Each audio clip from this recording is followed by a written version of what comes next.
Professora, conta um pouquinho pra gente como foi a sua experiência na primeira graduação, quais impressões você tinha antes de fazer parte desse mundo, se tinha alguma familiaridade com esse ambiente antes de ingressar na academia. Bom, não tinha nenhuma experiência.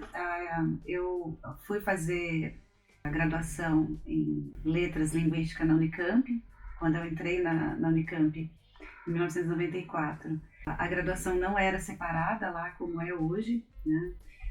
E aqui na USP, pelo contrário, você escolhia a habilitação no vestibular e já entrava diretamente para aquela habilitação.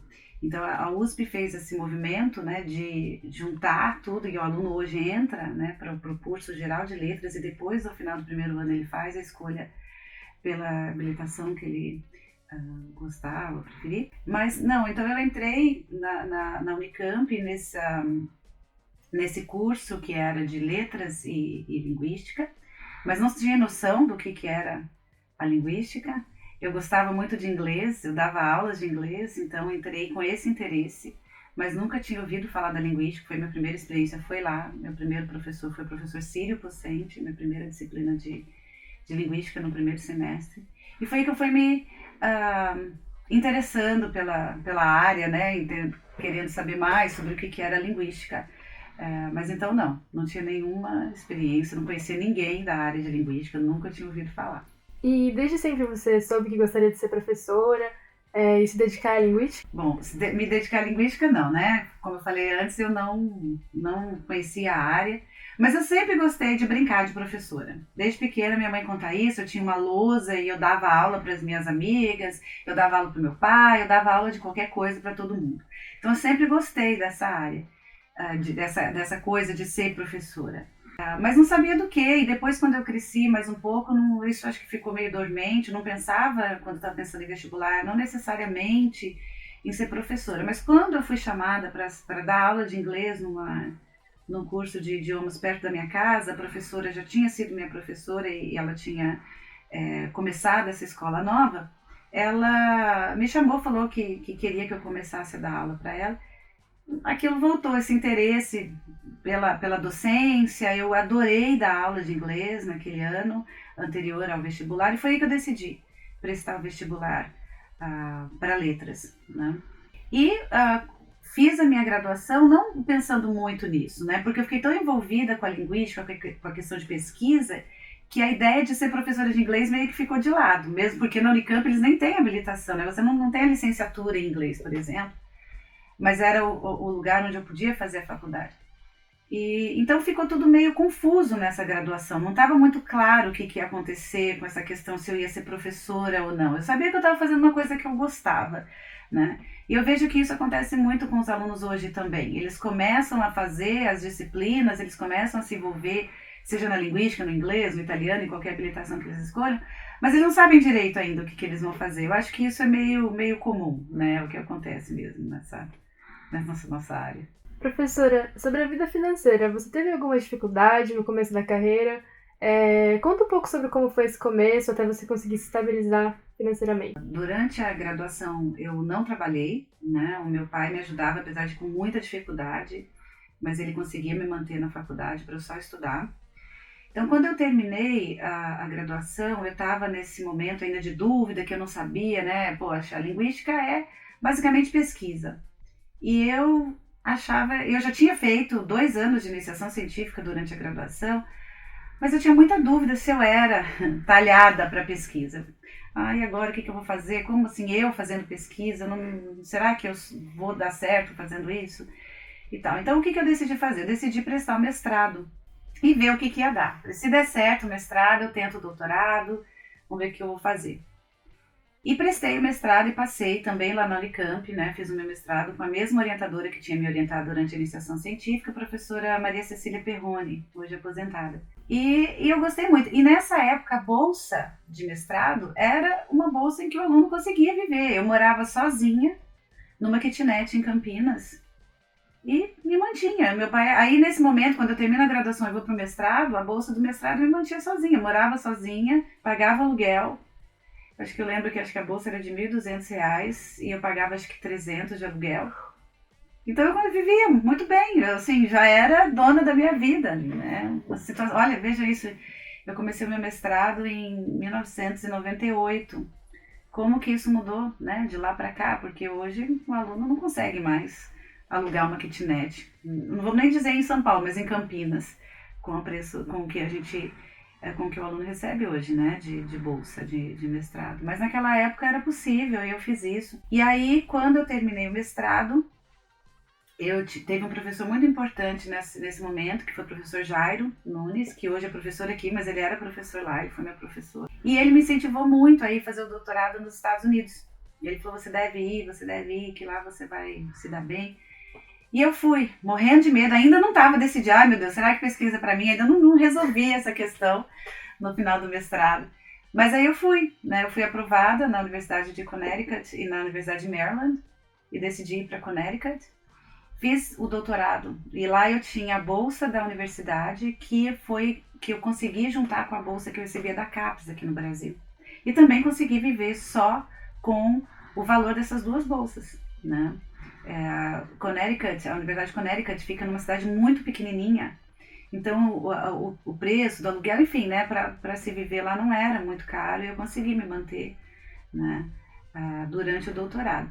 E aí no final do doutorado, eu terminei o doutorado em 2005, eu voltei para o Brasil e consegui uma bolsa da FAPESP de pós-doutorado, que também era um valor bom, né? Na verdade era um valor, eu acho que até hoje eles tentam fazer isso, é um valor que corresponde mais ou menos ao que é o salário de um professor iniciante na carreira, se a gente considerar o valor líquido, né, do salário. E aí, eu casado, meu marido também pesquisador pela FAPESP, também de pós-doc, a gente conseguiu também se manter com a bolsa até a gente conseguir entrar na USP, né, por concurso. Então, eu tive muita sorte, porque todas as vezes, né, eu consegui financiamento para minha pesquisa por bolsas, né, e as bolsas, no momento em que eu precisava, elas eram ainda num valor que o aluno conseguia, né, viver somente com elas. Eu não precisei em nenhum momento trabalhar fora, o que foi um grande privilégio, eu reconheço isso. Professora, existe algo que você gostaria de realizar enquanto pesquisadora, professora, na sua área? Nossa, muita coisa. Eu acho que eu tô num momento muito produtivo da minha pesquisa, eu tenho várias ideias, vários projetos que eu quero desenvolver, né? Trabalhando com muitos alunos, é uma característica até da pesquisa na minha área, né, que é a aquisição de linguagem, a gente sempre trabalha em grupo. Então, eu tenho muitos alunos, né? Então, muitos projetos se desenvolvendo, muitas coisas que eu olho para frente e penso que eu ainda quero explorar. Então, tem bastante coisa ainda para fazer. Você tem algum exemplo para nos dar? Poderia falar um pouquinho mais? Sim, bom, atualmente eu trabalho com crianças, né, em desenvolvimento, como elas desenvolvem a linguagem naturalmente, crianças monolíngues, né? E a minha pesquisa dos últimos anos, eu tenho olhado como a relação do desenvolvimento de linguagem, principalmente assim, de estruturas complexas, perguntas com subordinação, por exemplo, e como que isso se relaciona com as funções executivas do cérebro, né? Como memória, como controle inibitório, flexibilidade cognitiva. Então, quanto que essas medidas que a gente consegue até tirar, né, de funções cognitivas estão relacionadas com o desenvolvimento da linguagem na criança, né? Então, tem variabilidade individual nas crianças sobre isso e a gente consegue perceber que não é livre essa variabilidade, né? O desenvolvimento da linguagem, a habilidade da criança com esse desenvolvimento tem relação com as funções executivas. Então, eu explorei bastante o controle inibitório, mas eu gostaria de estudar flexibilidade cognitiva, memória, né, que é uma coisa que já é bastante estudada na fonoaudiologia, por exemplo, na psicologia, mas o olhar do linguista é diferente sobre essas coisas, né? Então, a gente tem uma bateria de testes mais detalhada sobre as estruturas linguísticas que a gente consegue testar com as crianças e tentar relacionar isso com essas outras funções executivas. Então, esse é um ponto. O outro é que a gente vê também que existe dificuldade, né? Alguns adultos, quando vão adquirir uma segunda língua, têm mais dificuldade que outros, cometem mais erros do que outros, e a gente também consegue relacionar isso com as funções executivas. Então, um outro projeto, um outro trabalho seria tentar entender, né, quão importante é, né, essa questão das funções executivas para a aquisição de segunda língua. Não só para a primeira, mas para a segunda língua também. Você tem algum conselho para quem deseja estudar em faculdades fora do Brasil? como quais são as principais diferenças entre as formações em faculdades estrangeiras e brasileiras, no caso da linguística? Bom, para graduação eu tenho, né, uma experiência mais limitada, porque quando eu fui para os Estados Unidos eu fui fazer o doutorado, né, e eu não prestava muita atenção no que estava acontecendo na graduação. Mas, de modo geral, pensando nos Estados Unidos, que é o país com o qual eu tenho mais experiência, ou foi onde eu morei, né, por 5 anos e vivi o mundo acadêmico nos Estados Unidos, o que eles têm lá é a ideia do major e do minor, né? Então você seleciona um conjunto de disciplinas que vão ser o ponto mais forte, vamos dizer assim, da sua graduação, né? E um outro conjunto, um número menor de disciplinas de créditos, né, numa outra área que vai ser o seu minor, né? Então, a linguística em vários lugares é colocada pelos alunos como um minor, né? E alunos, sei lá, especialistas em literatura, em direito, em outras áreas que vão ter a linguística como ali a sua área, né, também de especialização, mas com um número menor de créditos. Então isso funciona muito bem, tem departamentos muito fortes nos Estados Unidos, então esses alunos têm a oportunidade de estudar com professores muito bons, né? Então é um ambiente muito estimulante, né?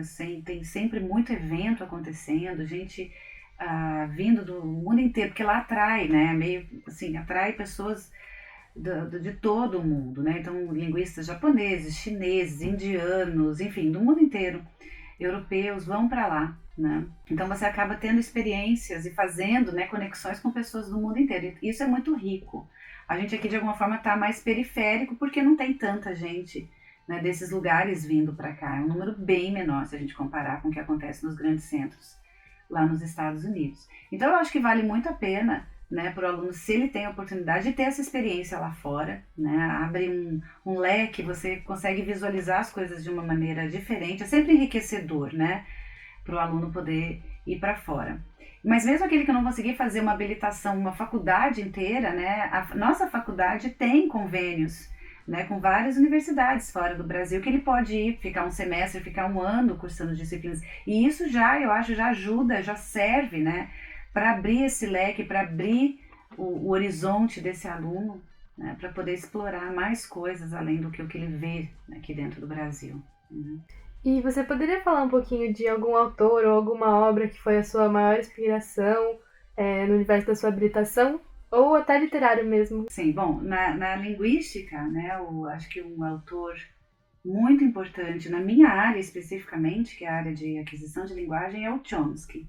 O Chomsky vem no final dos anos 50, começo dos anos 60, com uma ideia diferente, né, nova, sobre o que é a linguagem, a visão sobre como que a gente deve olhar para isso, né, que foi a teoria gerativa que começa ali naquela época, que joga luzes, né, sobre o processo de aquisição de linguagem de uma maneira muito diferente do que era feito até então e que torna esse estudo muito mais interessante, né, que é a ideia de que a linguagem de alguma forma está, né, no cérebro antes, a linguagem, né, está no cérebro antes de a criança ter experiência com linguagem, né, então de alguma forma o cérebro humano teria ali biologicamente, né, programado um módulo, né, para linguagem. Então, isso começa, essa ideia, né, inicial, claro que a ideia dele vem com várias outras coisas, não é só isso, mas essa visão do que é a linguagem traz perguntas muito interessantes para quem está trabalhando com a aquisição da linguagem. Né? Se existe no cérebro essa especialização e etc., como que a gente prevê ou como que a gente espera que seja esse desenvolvimento da língua. Então o Chomsky é, sem dúvida, o autor mais importante, eu acho, para a minha área e para o tipo de pesquisa que eu realizo hoje. Eu gostaria de perguntar de que forma a linguística ela pode ser um instrumento para estudarmos outros idiomas. A gente tem aqui no nosso departamento 2 disciplinas, né, elementos de linguística 1 e elementos de linguística 2, que são oferecidas para os alunos do primeiro ano, né, os ingressantes. Os professores da linguística veem essas 2 disciplinas como uma vitrine, né, é a nossa oportunidade de apresentar para o aluno, de explicar o que é linguística, as possibilidades de estudo da área, né? Mas não só isso, né? Então nós temos uma professora no departamento, a professora Esmeralda Negrão, e ela sempre fala isso. Elementos não é só a vitrine né, de elementos de linguística não é só a vitrine para o aluno entender o que é a linguística, mas é também para dar uma base para os alunos que vão fazer habilitação em línguas, né? Então, o aluno que faz italiano, francês, inglês e que tem uma base sobre fonética, morfologia, sintaxe, que é o começo que a gente tenta, né, passar para os alunos em elementos de linguística 1 e 2, ele consegue olhar para essas questões que vão aparecer da língua que ele está estudando com outro olhar, né, com o olhar do linguista, né, com o olhar, uma maneira de tentar analisar, de entender. A gente então tenta também colocar uma bibliografia sobre essas áreas para que os alunos possam consultar depois, né? Então a ideia é justamente essa também, de a linguística estar aqui não só para os alunos que querem fazer linguística, fazer pesquisa em linguística, mas para os alunos das outras línguas também poderem se aperfeiçoar no seu estudo da sua língua, né? Na questão sintática, fonológica, gramatical de modo geral, mas também de questões de semiótica, que a gente também tem no nosso departamento, né? E, enfim, tem vários enfoques que podem ser dados e a linguística tenta ajudar os alunos das habilitações de línguas com essas questões. E você pode falar um pouquinho pra gente em quais áreas um linguista pode atuar? Bom, a área primordial é a pesquisa, né? Então, o intuito é dar uma base aqui na nossa habilitação. A habilitação é muito forte, né? Tem todos os níveis, vamos dizer assim, né? Os grandes níveis aí de análise, fonética, fonologia, morfologia, sintaxe, semântica, até a semiótica, né? Que seria o nível do discurso. Temos as outras áreas relacionadas, né, com os níveis de análise, então, linguística histórica, aquisição de linguagem, enfim, as outras áreas que vão dar para esse aluno da linguística uma base muito forte para ele poder escolher a área em que ele quer se especializar e fazer a sua pesquisa, né? Mas o que a gente percebe é que não é só, né, entre aspas, só a pesquisa que você acaba percebendo ali acontecendo, né? Então o aluno pode terminar a habilitação em linguística e ele acaba se interessando, por exemplo, pelo mercado editorial, né? Trabalhar com edição de livros, né? Tem os alunos que vão, inclusive, se interessar pelo ensino de línguas também. Você pode trabalhar com assessoria. Hoje a gente tem esse boom de línguas, de escolas bilíngues, ou escolas que estão interessadas em introduzir uma segunda língua para os seus alunos, e o profissional em linguística ele pode ajudar nessa implantação. Né? Ele pode entender como que isso tem que ser colocado, né? Porque como linguista a gente entende como que tem que ser a exposição de uma criança, por exemplo, a uma segunda língua para que a aquisição aconteça. Né? Então a gente tem esses trabalhos de consultoria para esse tipo de coisa, né? Eu acho que tem alguns alunos que também vão se interessar por ir para dar aula de línguas mesmo, né? Se ele já tinha uma língua e agora como linguista, né? Ele consegue fazer aulas muito mais interessantes, né? Porque ele tem esse olhar de como explicar o que está acontecendo, os fenômenos, e aí não vira uma obrigação de não ter que decorar aquela matéria, mas poder entender o que está ali. Então, vira uma aula de linguística dentro da aula da língua, né? Então, eu diria assim, o foco principal é na carreira acadêmica, mas não só, né? O aluno consegue ir para outras áreas relacionadas a línguas, né? Com a habilitação. E é possível se especializar em línguas indígenas? Como esse trabalho é feito e qual que é a sua importância? Nós temos, então, no nosso departamento, na nossa habilitação, uma disciplina chamada Línguas Não Indo-Europeias 1 e a outra Línguas Não Indo-Europeias 2, em que uma das nossas professoras, a professora Luciana Storto, dá aula sobre línguas indígenas, né? Então o aluno tem um ano todo com essas disciplinas em que ele vai aprender sobre as línguas, sobre o trabalho de campo, né? Enfim, dá uma visão geral das pesquisas e estrutura de uma língua indígena. Claro que não dá para estudar todas as línguas, são muitas, mas ela vai dando ideia do que acontece. Mas essas duas disciplinas, elas passam por uma rotatividade que um ano é línguas indígenas e no outro ano é línguas africanas. Então, do mesmo jeito que a gente tem o trabalho do linguista trabalhando, estudando, investigando as línguas indígenas, né, também existe a área em que estuda línguas africanas, né? Enfim, línguas do mundo todo podem ser estudadas, né? Então, o aluno aqui na nossa habilitação, ele vai ter, dependendo do ano que ele escolher, ele vai ter línguas indígenas, no outro ano, se for num outro ano, ele vai ter as línguas africanas, né?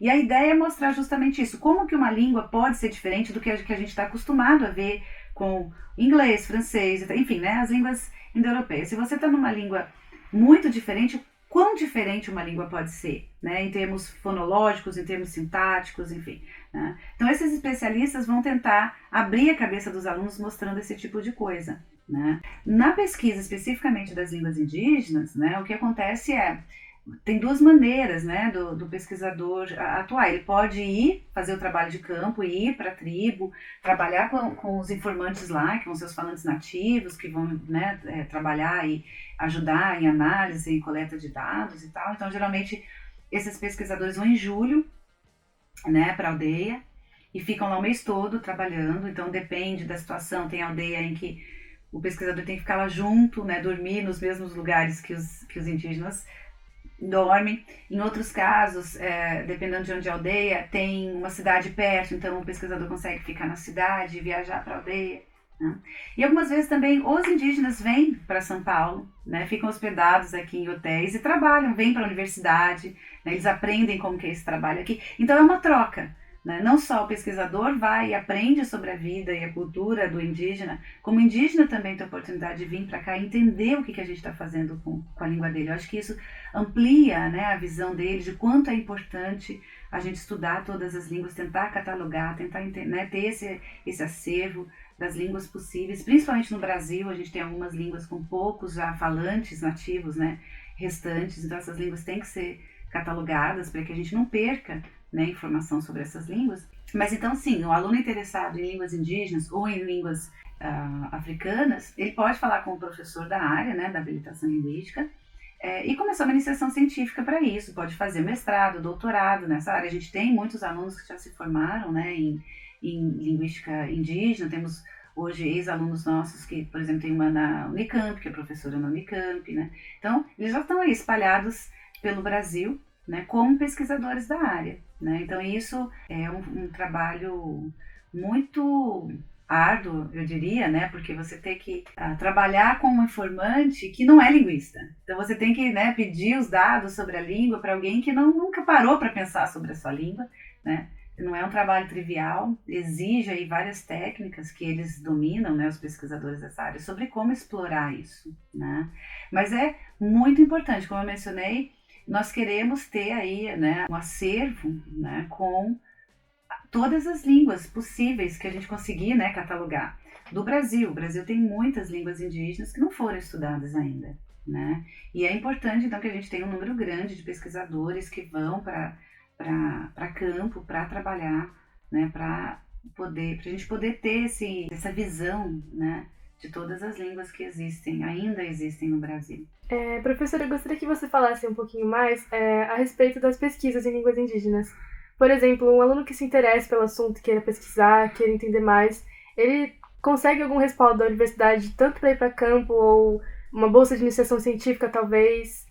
Você poderia falar um pouquinho a respeito? Sim, nós temos as bolsas de iniciação científica, de mestrado e doutorado, elas sempre são atribuídas com base na qualidade do projeto, né? Então, um aluno que chega com um bom projeto de pesquisa, em qualquer área, não só em linguística, né, indígena, ele vai ter, sim, a chance de ter a bolsa concedida, né? Então, nós temos, além das bolsas, para o aluno interessado em fazer a pesquisa e se envolve, porque a gente, como, por exemplo, a professora Luciana já tem muitos dados coletados, então muitas vezes ela não vai precisar, determinado assunto que ela está tentando investigar, ela não vai precisar voltar na aldeia para coletar mais dados, ela já tem, né, várias coisas aqui, o corpus já montado, que ela consegue analisar sem ir para lá.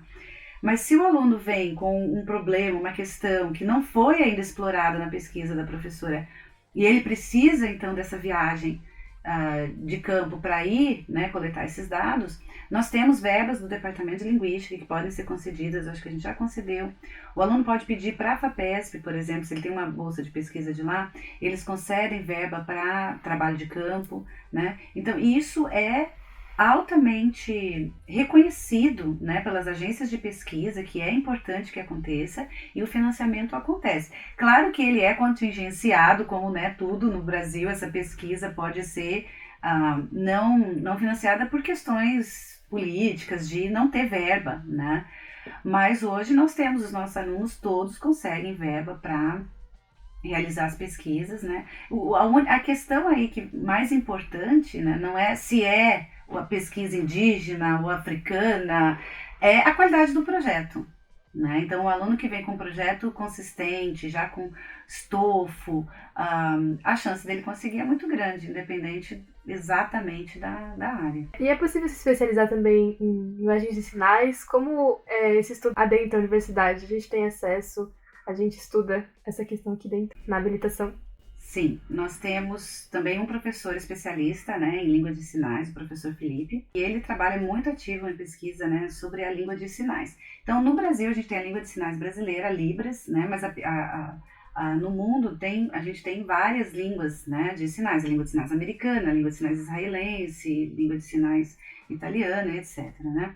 Então, da mesma a Libras ou qualquer outra língua indígena é considerada, hoje, nem sempre foi assim, mas hoje nós entendemos que as línguas de sinais são línguas naturais. Né? As crianças, não falando da minha área de pesquisa, as crianças surdas, né, desde o nascimento, e que são expostas à língua de sinais desde o nascimento, elas desenvolvem a língua de sinais como uma criança ouvinte desenvolve a sua língua ouvinte. Né? Então, hoje a gente tem as pesquisas em aquisição de língua de sinais, né, na fonologia das línguas de sinais, sintaxe das línguas de sinais, enfim, você tem, como qualquer outra língua objeto, né, falada, as línguas de sinais também são línguas objeto e são estudadas e exploradas. Então, aqui no nosso departamento, a gente tem também as disciplinas oferecidas pelo professor Felipe, né, a professora Ivani também trabalha com língua de sinais, né, e olhando para essa língua como qualquer outra, né, que é o que de fato elas são línguas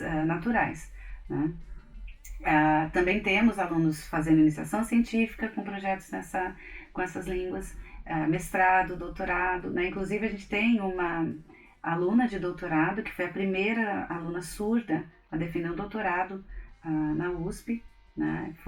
Ela defendeu na área de línguas de sinais e hoje ela é professora na Faculdade de Educação da USP, né?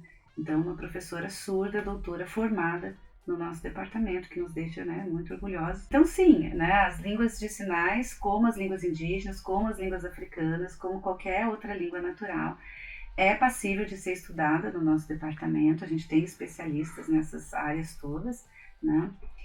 E são trabalhos muito bonitos, né, porque você consegue ir além do que a gente está acostumado de ver com as línguas indo-europeias, né, que mostram, que reiteram essa riqueza, né, das línguas naturais, como elas são ricas, cada uma a seu jeito, né, mas são extremamente complexas e fascinantes. Qual é a sua vertente favorita da linguística? Uau, a minha vertente favorita? Olha, como linguista, eu acho que a gente sempre se interessa, a gente vê, né, os aspectos, as análises, e você acha tudo, eu acho tudo muito interessante, mas claro que, né, eu sou especialista numa área específica, então é essa área que me atrai mais, né, que é a área de aquisição de linguagem. Né? Então, o meu trabalho é sobre como a criança desenvolve linguagem num espaço tão curto de tempo, né? Tão rápido, de maneira praticamente sem erros, né? E sem ter um instrutor, né? Que a gente tem muito essa visão de que o adulto ensina a criança linguagem, mas isso não é bem verdade, né? A criança, ela extrapola muito o que ela está ouvindo, né? Ela faz aí análises linguísticas até para cometer alguns erros que elas cometem. A gente vê que esses erros são frutos, né, de análises sobre generalizações, de analogias que elas fazem, que não são nada óbvias. Então eu sou fascinada por essa área, eu adoro trabalhar com criança, então a gente vai muito, né, a gente também tem o trabalho de campo, que é ir nas creches e entrevistar as crianças para os nossos estudos. E essa parte é muito, muito gostosa, né, de interagir com as crianças. Então, se você gosta de conversar com criança, de interagir com elas, é uma área fascinante, né? Eu brinco com os meus alunos que uma tarde numa creche fazendo entrevista com crianças vale por não sei quantas terapias, porque você sai de lá leve, você sai de lá renovado, cansado fisicamente, mas mentalmente muito bem, né? Porque a gente vê assim como que é rico, né? Esse mundo em que a criança está inserida quando ela está explorando linguagem. E a gente às vezes faz questionários, né, enfim, dinâmicas com elas para que elas respondam de alguma determinada maneira, para ver se elas entendem algum tipo de construção mais complexa. E as respostas vêm muitas vezes de maneiras surpreendentes que a gente não está esperando, então é muito enriquecedor. Né? A gente aprende com as crianças, na verdade. Então, isso não, para mim, não tem preço. Professora, por que escolher a habilitação em linguística? A habilitação em linguística vai oferecer para o aluno, né, que está por essa habilitação, um leque de possibilidades, assim, de áreas em que ele pode, né, se especializar muito grande. Né? O nosso departamento, acho que é um dos departamentos mais completos no Brasil hoje, em termos de número de áreas, né, que são exploradas e estudadas. Né? Então, nós temos especialistas excelentes, né, em todas as áreas possíveis aqui para a gente. Né? Nós não temos todas as áreas da linguística, porque elas são, nossa, muitas, né? Seria impossível um único departamento ter especialistas em todas, mas é um departamento muito diverso. Né? Então ele traz muitas coisas diferentes, né? Dando muitas oportunidades para os alunos do que eles podem fazer. Né? Então o aluno não fica confinado, não, eu tenho que fazer, sei lá, semiótica porque só tem professor de semiótica, eu tenho que fazer fonética porque só tem... Não, a gente tem todos esses subníveis, né? Então desde a fonética até o discurso, a gente tem historiografia linguística, então tem, e também a gente tem esse diálogo, né, com várias outras áreas. Você pode fazer disciplinas na antropologia, na história, né, na psicologia, na matemática, né, se a gente pensar na computação, na linguística computacional. Então, é um aluno que pode fazer uma especialização olhando para vários lugares, não só dentro da FIFELESH, mas fora dela também. Né? Então, permite um enriquecimento, uma formação muito ampla, né? Assim, num primeiro momento, assim, de possibilidades que ele dá para o aluno. Mas uma vez que ele escolheu uma área dentro da linguística, ele vai ter como se especializar de maneira muito enriquecedora no nosso departamento. Então, eu acho a habilitação muito rica, né, nesse sentido, e que também ajuda o aluno que estiver interessado numa língua específica. Né? Então, o aluno fazendo habilitação em linguística, se depois ele quiser explorar uma língua específica, ele vai estar num lugar muito mais, vamos dizer, especializado para poder fazer isso. Né? Então ele fica numa posição privilegiada para poder fazer análises depois, estudar outras línguas. Então eu acho que é uma habilitação muito interessante.